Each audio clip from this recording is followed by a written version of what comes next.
We're going to go out to Brian Merrick, Department of Justice. I know you all are, you cited a lot of things in your top line intro there, Brian. I know you've got a lot of specific programs.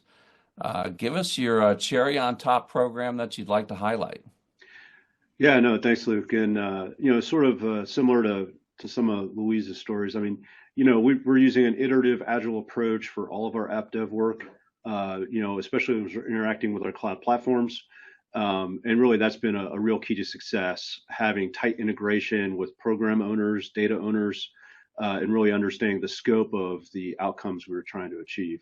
But one thing I did want to highlight beyond that, I mean, there's the one piece of, you got to build the app and it's got to work, but then you got to be able to get to it. And part of the challenge that we've got, obviously, with law enforcement litigation is we're dealing with large volumes of data, a lot of IoT data, a lot of other complexities. Our old MPLS network, which was great back in the day, 20, 30 years ago when it was designed for batch processing, it's just not able to keep up with the demand.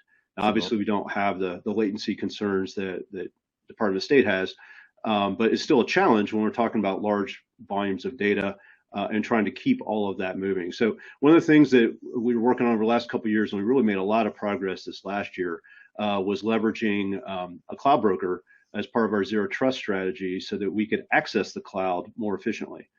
So instead of sending everyone through the traditional MPLS TIC 2.0 sort of experience, we're able to leverage a cloud broker with TIC 3.0 capability, get the same telemetry for security, and now that user can interact directly with a cloud environment securely. And that's how enabled us to really move out at scale in terms of some of the access requirements that we have.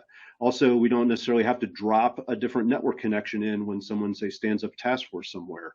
They can leverage that capability to be able to get to their assets in the cloud. So when we do work on site, especially in law enforcement with State Department and others, thinking of UNGA support and some of the other things we do for major events around the country, we're able to stand up those capabilities a lot faster.